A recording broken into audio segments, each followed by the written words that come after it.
मैं एक उच्च श्रेणी के परिवार की हूँ, जिसको बोला जाता है ब्राह्मण समाज, जो आज के समाज में जो सर्वमान्य है, सर्वपूज्य है। मैं उस परिवार से हूँ और मैंने जिस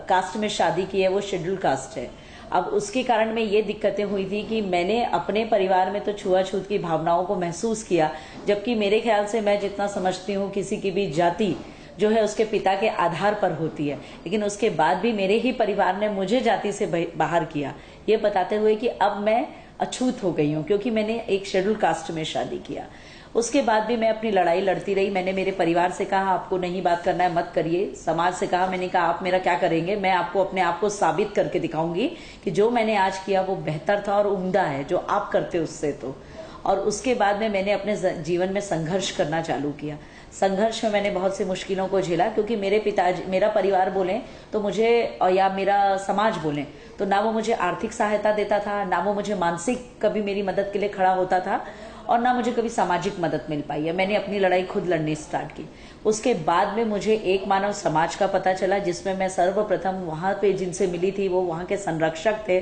जिनका नाम है कुंजराम साहू जी, जो कि एक लोकतंत्र सेनानी हैं। वो उम्र में 80 वर्ष से ऊपर के हैं और हम लोग उनको बहुत प्यार से बाबूजी या दादाजी भी बुलाते हैं। उन्होंने फिर मुझे यहाँ के चेयरपर्सन सुबोध देव जी से मिलाया और जिनसे जब मैं मिली तब मुझे एक मानव समाज के बारे में पता चला। उस दिन मुझे ऐसा लगा कि हाँ ये मेरा परिवार है, क्योंकि ये मुझे कभी बहिष्कृत नहीं करेगा, ये मुझे कभी यहाँ से हटाएगा नहीं। इस संस्था से जब मैं जुड़ी तो मैंने देखा ऐसे कई पीड़ित वर्ग के लोग हैं, क्योंकि देखिए जो अंतरजातीय विवाह कर लिया जाता है ना, उसके बाद में जो ये जाति के ठेकेदार बन के बैठे हैं हर समाज में, इनको ये लगता है कि ये सर्वोपरि हो गए हैं संविधान से। डॉक्टर बाबा साहेब अम्बेडकर का बनाया संविधान जिसमें ये कहा जाता है कि जाति व्यवस्था कुछ नहीं है, ये एक अंधविश्वास है, ये एक रोग है, मानसिक रोग जिसे आप हम पाल के बैठे हुए हैं, जिसका उपचार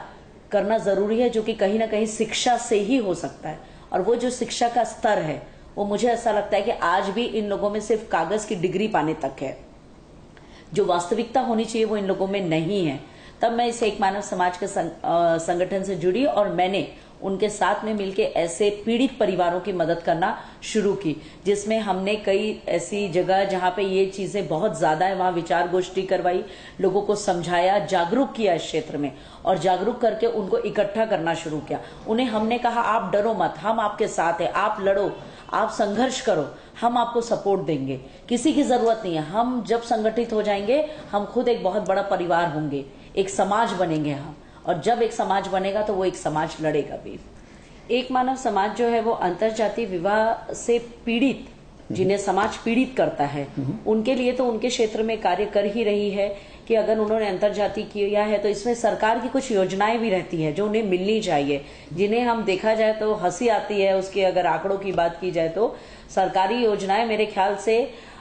100 लोगों को अगर मिलनी चाहिए तो 100 में से सिर्फ 2 ही लोगों तक पहुंच पाती है, बाकी को तो वो योजनाएं ही नहीं मिलती है, उनका लाभ ही नहीं मिल पाता है। जैसे कि जिन्होंने इंटरकास्ट मैरिज किया उन्हें कुछ अमाउंट 2.5 लाख रुपए तक की मिलने की व्यवस्था है सरकार से, वो प्रावधान तक तो वो बच्चे पहुंच ही नहीं पाते हैं, क्योंकि उन्हें सरकारी कर्मचारी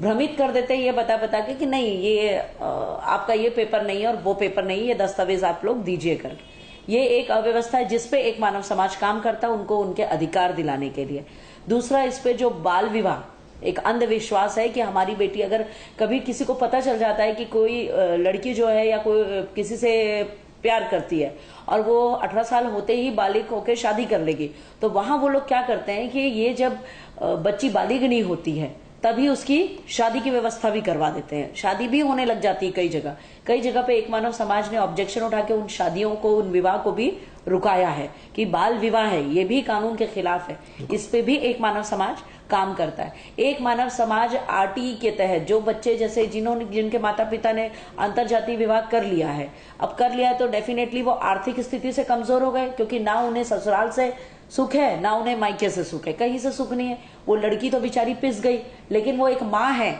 उसे वो सुख है, तो उसके बच्चे के एडमिशन के लिए उसे आर्थिक उससे मंदी से जाना पड़ता है। तो उस जगह पे क्या होता है, वो आरटीई के तहत अपने बच्चों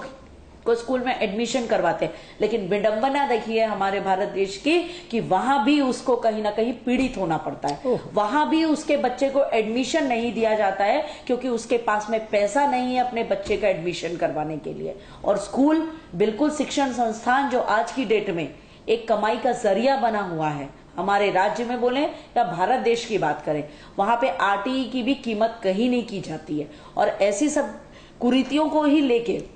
जादू टोना के चलते कई जो प्रेम विवाह करना चाहते हैं या अंतरजातीय विवाह करना चाहते हैं, उन्हें जादू टोना झाड़ फूक किया जाता है ताकि वो उस लड़के को छोड़ के इनके समाज में अपने आप शादी करने तैयार हो जाए। वहां भी एक मानव समाज पहुंच जाता है और पहुंच के उन कुरीतियों के खिलाफ लड़ाई लड़ता है। उसके बाद में जिन्होंने अंतरजातीय विवाह किया, अगर उनके परिवार का कोई सदस्य मर जाता है, चूंकि वो समाज से बहिष्कृत है,